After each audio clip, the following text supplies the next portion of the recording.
बहुत जल्द ही लोगों को ये पता लग गया कि एचएफ अब टीना को स्पोक पर्सन बनाना चाहता है। रणविजय ने भी ये न्यूज सुनी।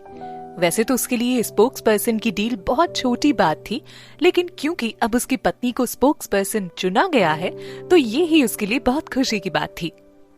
उसने अपने हक की चीज यूसुफा से छीन ली थी। उसने तुरंत ही टीना को कॉल किया और उसे बधाई दी। टीना भी इस वक्त काफी खुश थी। उसने हंसते हुए रणविजय से कहा, मेरे लिए तो तुम्हारी खुशी से बढ़कर कुछ भी नहीं है। मुझे असली खुशी तो तब मिलेगी जब तुम नंबर 1 पोजीशन पर आओगी, रणविजय ने कहा।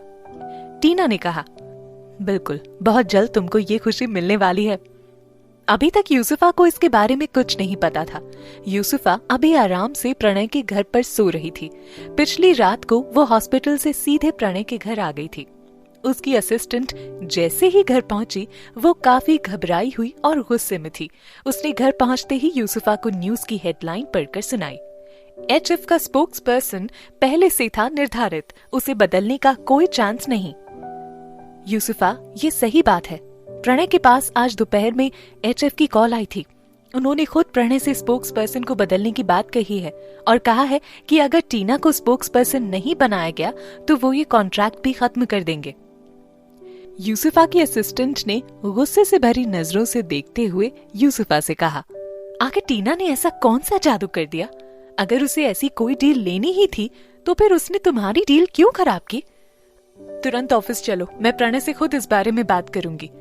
यूसुफा जानती थी कि अगर वो प्रणय से इस बारे में फोन पर बात करेगी तो वो उसे मीठी मीठी बातें करके बहला देगा। इसलिए उसने सीधे प्रणय के ऑफिस जाने का निश्चय किया। उधर प्रणय खुद एचएफ के फैसले से काफी हैरान था। उसे पता था कि इससे यूसुफा को बहुत बुरा लगने वाला है, लेकिन फिर भी वो पैसों के मामले में कोई रिस्क नहीं ले सकता था। वो किसी तरह से यूसुफा को कन्विंस करने के बारे में सोच ही रहा था कि अचानक ही उसके कमरे में यूसुफा गुस्से में तमतमाती हुई घुसी। उसके साथ उसकी असिस्टेंट भी थी जो कि यूसुफा के व्हील चेयर को चला रही थी। उधर टीना भी थोड़ी ही देर में प्रणय के ऑफिस में पहुंचने वाली थी। यूसुफा ने प्रणय को गुस्से से तरीरते हुए कहा, प्रणय, ये कैसे हुआ?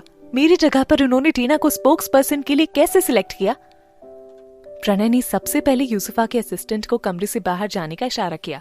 जैसे ही वो कमरे से बाहर गई, प्रणय जाकर यूसुफा के पैरों के पास बैठ गया। फिर उसने कहा, यूसुफा, ये सब मेरे कंट्रोल से बाहर था, लेकिन तुम बिल्कुल परेशान मत हो। मैं तुम्हारे लिए इससे भी अच्छा कॉन्ट्रैक्ट लेकर आऊंगा। तुम्हें अच्छे से पता है कि एचएफ के मालिक की बहन टॉप 10 मॉडल अवार्ड शो की जज है और ये शो जीतना मेरे लिए कितना इंपॉर्टेंट है। और सबसे बड़ी बात, तुमने ये डील टीना को कैसे दे दी? यूसुफा ने गुस्से से प्रणय को खुद से दूर धकेलते हुए कहा, देखो प्रणय, एक बात अच्छे से जान लो, अगर ये डील मुझे नहीं मिली ना तो ना ही मैं इस बच्चे को जन्म दूंगी और ना ही मैं आगे पीजी ग्रुप के साथ काम करूंगी। मुझे गुस्सा मत दिखाओ, प्रणय ने खुद के गुस्से पर कंट्रोल करते हुए कहा। और तुम इन सबके बीच हमारे बच्चे को क्यों लाती हो? यार, मैं हमेशा तुम्हारे साथ खड़ा हूँ। फिर भी अब मैं क्या करूं जब एचएफ ने खुद ही ये डील टीना को दे दी तो? टीना को इस डील की क्या जरूरत है? वो तो अब तुमसे शादी भी करने वाली है, अब उसे इन सब की क्या जरूरत है? यूसुफा ने कहा। यूसुफा की बातें सुनकर प्रणय कुछ पल के लिए रुककर सोचने लग गया। उसे भी यूसुफा की बातें सही लगने लगी। आखिर टीना को इस डील की क्या जरूरत है? वो तो मेरे से शादी करने वाली है और फिर उसकी पर्सनालिटी के हिसाब से ये मैच नहीं करेगा। थोड़ी देर तक सोचते रहने के बाद प्रणय ने यूसुफा की तरफ देखते हुए कहा, तुम परेशान मत हो, मैं टीना से इस बारे में बात करता हूँ। अब यूसुफा के चेहरे पर एक मुस्कान आई और प्रणय ने उसे अपनी बाहों में भर लिया। ठीक इसी समय दरवाजे पर दस्तक हुई। बाहर टीना अपनी असिस्टेंट ऋतिका के साथ खड़ी थी। तुरंत ही यूसुफा प्रणय से दूर हो गई और उसने अपने आंसू पोंछते हुए खुद को एकदम नॉर्मल दिखाने की कोशिश शुरू कर दी। जैसे ही टीना कमरे के अंदर आई, प्रणय ने टीना से पूछा, टीना, तुम कल रात कहाँ थी? मैं तुम्हें पूरी रात खोजता रहा। टीना ने पहले यूसुफा की तरफ देखा और फिर प्रणय को घूरने लग गई। और हाँ, वो जो वीडियो का बवाल फैला हुआ है ना, वो सब बकवास है। वो सिर्फ मेरे और यूसुफा की धोखे से ली गई वीडियो है। मैं इसके लिए पहले ही स्टेटमेंट जारी कर चुका हूँ, सो प्लीज इसका बतंगड़ मत बनाना। वाह, लेकिन यूसुफा और मेरे बीच का जो मामला है वो कोई धोखा नहीं है। मैंने हजारों बार उसकी मदद की है, इसके बावजूद उसने मेरे साथ ऐसा सलूक किया। क्या तुम दोनों को मैं इतनी बेवकूफ दिखती हूँ कि जब चाहो मुझे अपने फायदे के लिए यूज कर लो? टीना, उस वक्त यूसुफा को चारों तरफ से रिपोर्टर्स ने घेर रखा था, तो उसके पास कुछ और कहने का कोई चारा नहीं था। रियली? टीना ने प्रणय पर व्यंग्य कसते हुए कहा।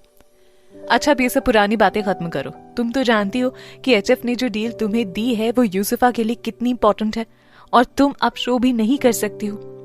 सो तुम ये डील यूसुफा को क्यों नहीं दे देती? प्रणय ने टीना को अपनी बातों में फंसाते हुए कहा। एग्जैक्टली टीना, तुमने पिछले कई सालों से कोई शो नहीं किया है और स्टेज पर परफॉर्म करने की तुम्हारी आदत भी छूट गई है। यूसुफा ने भी टीना को बहकाने की कोशिश की। और सबसे बड़ी बात, एचएफ ने पहले मुझे ही इसके लिए सिलेक्ट किया था। वो तो मेरे पैरों में चोट लग गई और फिर मेरी जगह पर तुम स्टेज पर चली गई थी, इसीलिए उन्होंने तुम्हें सिलेक्ट कर लिया। टीना, तुम अगर अब भी मुझसे प्यार करती हो तो प्लीज मेरी कंपनी के लिए डील यूसुफा को दे दो। हमारी कंपनी के फ्यूचर के लिए यूसुफा को ये डील मिलना बहुत जरूरी है। इस वक्त यूसुफा को मन ही मन हंसी आ रही थी। उसे लगता था कि टीना प्रणय के लिए कुछ भी करने को राजी हो जाएगी।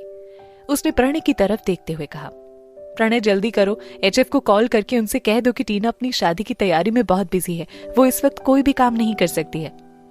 यूसुफा के ये कहते ही प्रणय एचएफ को कॉल करने के लिए मुड़ा ही था कि टीना ने उसे रोकते हुए कहा, मैंने ये डील पहले ही एक्सेप्ट कर ली है। टीना? प्रणय ये सुनकर बिल्कुल चौंक गया। आज तक टीना ने कोई भी बिना प्रणय की मर्जी के स्टेप नहीं लिया था। तुम शायद भूल गए हो कि मैं भी पीजी ग्रुप की एक मॉडल हूं, और मैंने पहले ही एचएफ में बात करके उनसे कह दिया कि मैं उनके साथ इस प्रोजेक्ट पर काम करने जा रही हूं।